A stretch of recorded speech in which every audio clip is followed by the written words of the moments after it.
You're listening to Your Raw. Your Raw. Your Raw. On 12:51 So today AM. we are delighted to be joined by Radio 1's resident film critic, Ali Plumb. How are you today, Ali? I'm doing very well. For those of you who don't know, Ali's been with Radio 1 for just over a year now, is that right? Yeah, it's scary you know that. Yes, you're absolutely right. It has been just every year. Well, we've been going through all the podcasts, been loving them, and we're right, the first film you ever reviewed with Greg James was The Hateful Eight. Yes, and on air, Radio 1, I said the B words. And the B words, if you want to know, rhymes with ruddy. Oh, did you get in trouble for that? I didn't get in trouble because I think everyone appreciated that I was new and I was nervous. But I realised as I said it. So I walked out and I said to my producer, I just said the B word. Oh dear. And he was like, yeah, everyone noticed, but don't let it get down. You'll be fine. See, that worries me slightly because on Bangers and Mash, I think I have said that word. I didn't know that was off limits, that one. So I'm now suddenly gonna have to watch my step a bit, I think, or otherwise I might be kicked off Raw. Yeah, come on, guys. 12:51 a.m. has a very high standard, and you need to live up to it. It's interesting you say because you yourself are a Warwick alumni, aren't you? Yeah, I was head of music, would you believe, in my final year at Warwick. Oh wow! When I sorted out the A list and the B playlist, and it seemed to be, from what I remember, a lot of the Fratellis and Kate Nash. Oh, well, we had the Fratellis playing last year. Yeah, they came to the Copper Rooms, if you remember the SU at Warwick. They were playing here.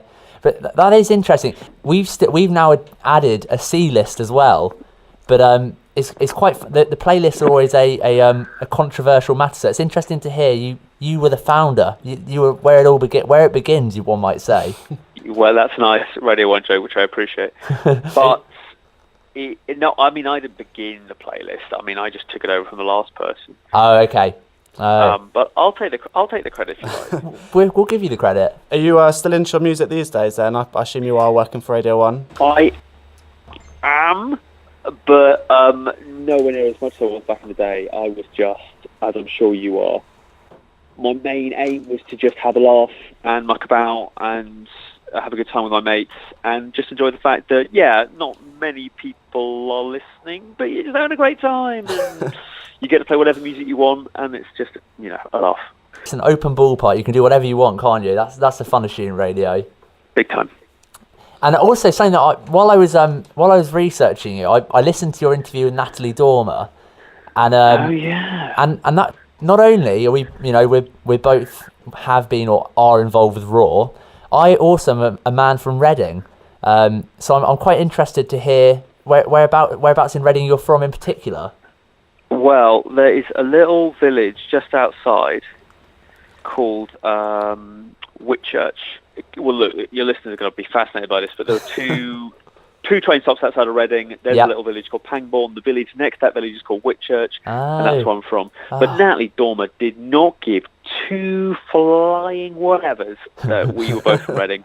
I wanted to have a chat about going down to the Odeon and hanging out by the river and doing nothing, because that's what you can do in Reading. Exactly, chill at the Oracle. That's the best thing about it. That's all you got. Yeah.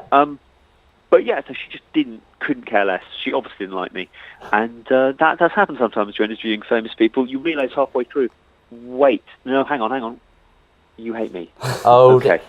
Well, speaking of that, who's been your most challenging interview, let's say, up to date? Clive Owen was my very, very, very first interview, and I tell this story a lot, but he was a nightmare. I interviewed him at a later date, and I brought it up just how terrible he was and what happened, and he said, "Oh, I remember that. Yeah." But if you want to hear the story, basically what happened was I walked into my first ever interview, and it's a junket situation, so it's a lot like what you know from Notting Hill, if you've ever seen Notting Hill, when he stumbles into a hotel and pretends he's from the Horse and Hound. Oh, yeah. And then you get 5 to 10 minutes in a room with a famous person, and you just have to wing it. You have to start a conversation and get to know somebody really, really quickly and make them like you. Right.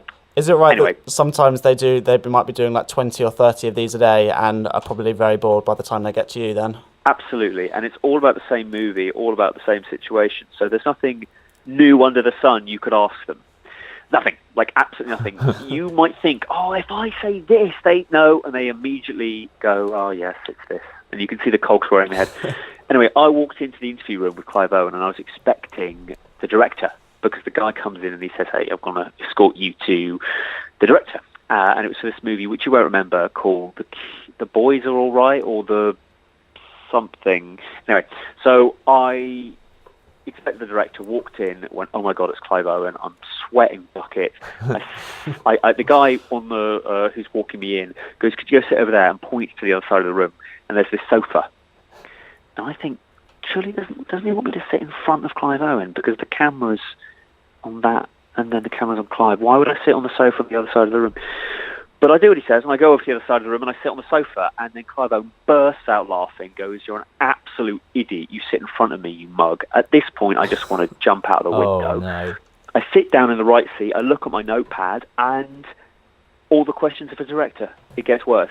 I look up, and I go, let me find the questions, flick through my book to find the questions, because somewhere else in the book, there will be the questions for him. He puts his fist out in front of my face, holds it in front of me, in front of my nose, and pretends like it's a heart. Oh my goodness. At this point, I'm barely human. I think I've basically died. But I struggle on anyway. And eventually I muddle through, and it was just absolutely appalling. And then this was during the London Film Festival, and every single other person said to me, hey, you work for Empire, don't you? Do you know the guy who sat on the wrong seat with Clive Owen? Oh no. God, so that was easily the longest answer to the simplest question. Clive Owen was the most difficult interview I've had. And but is there anyone who you ever chat to, and sort of in the opposite, you think, oh, actually, we could be mates. We really get on well. Is anyone like that? Most recently, Taron Egerton, aka Eggsy from Kingsman. Oh yes. He's definitely somebody I would consider. I would like to consider a pal. And the other person who fits that is Chris O'Dowd. Okay. Who's in Bridesmaids. Yeah. And what's it called? IT Crowd. IT Crowd, yeah. That's the chestnut. They're two people who are very friendly. I've got a bit of a thing for Jonah Hill. If I had to be mates with anyone, 100%, it would be him. And I know you interviewed him for War Dogs. I was wondering, what's he like in person? I've interviewed him a few times. He's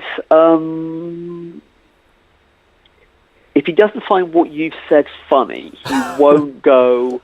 He won't give you a pass. He just won't. There's no freebie. But no, he's a nice guy. I think he's a bit like, when he's on the microphone and he's on, he's great. But as soon as the microphone's switched off and the camera's turned off, he's out.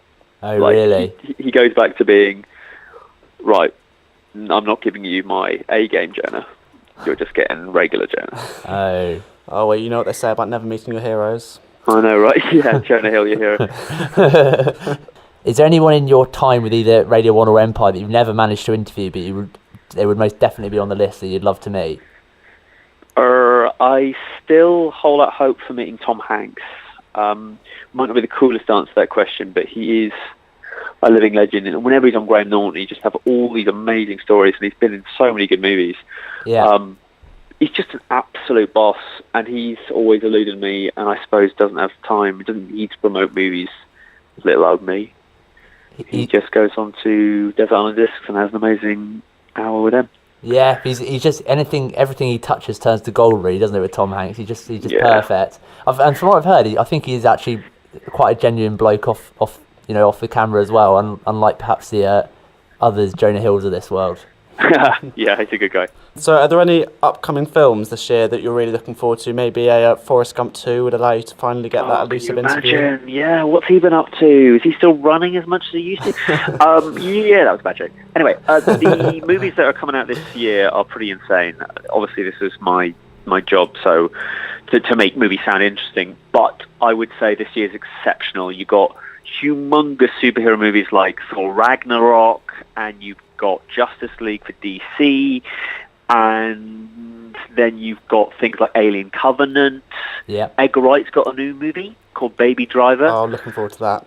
Star Wars Episode 8 is coming out in December.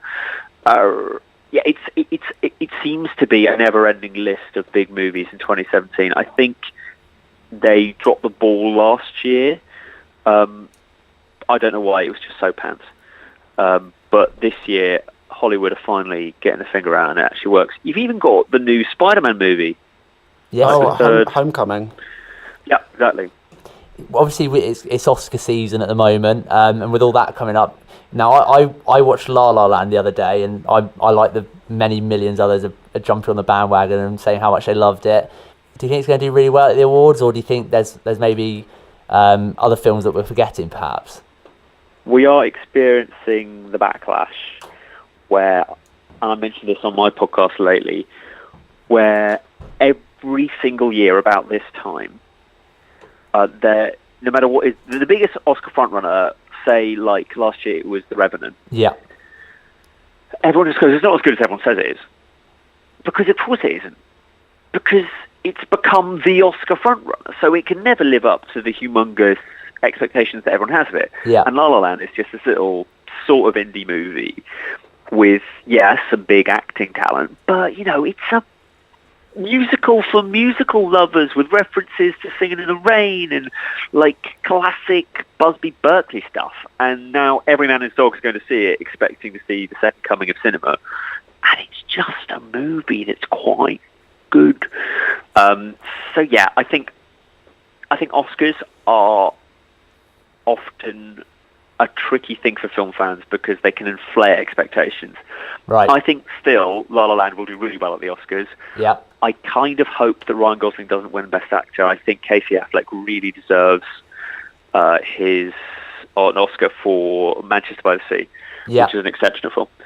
I suspect Emma Stone will win Best Actress. I am not certain. I think Best Picture, it's pretty much a lock. I think the director, it's a lock too. And obviously for Best Song, if one of the two songs it's nominated for, it doesn't win, that will be a scandal. Yeah. Those are some Plumb exclusives right there for you. Yeah, for all our bangers and mash punters out there, there you go. There's Ali Plumb's tips for you. This must be a great time to be a film reviewer this time of year, though, because while you've also got the La La Lands, the Manchester by the Seas out, you've also got your XXXs. Is it Revenge of Xander Cage? Yeah, which I don't mind telling you I didn't hate. Shock. It's a bit weird going on and saying, oh, La La Land's brilliant, 5 stars, Manchester by the Sea, 5 stars, I've got this great stuff, Moonlight, can't wait for that. And also there's this absolute terror brilliant, craptacular action, smash 'em, blow 'em up mess, which has the worst dialogue, the worst plot, really awful sexist overtones and undertones and just general tones of sexism. And yet I had a good time. I mean, the world being as it is, I think people really, really want escapism. And if you look at the cinema right now, I want to escape from not having any money in January and it's cold and it's all a bit rubbish. I think I'll watch Jackie about the story of JFK being shot. No, I think I'll go for Triple X, The Return of Xander Cage. Well, I think that's the perfect note to end the interview on. Thanks very much for your time, Ali. It's my pleasure. And if ever you're up in Warwick and fancy a little tour around the station, then please do pop in. I'll definitely hold you to that. Cheers, Ali. Thanks so much, Ali. Bye. Hi, I'm Ali Plumb, Ready One's film critic, and you are listening to the best named radio show in the universe, Bangers and Mash.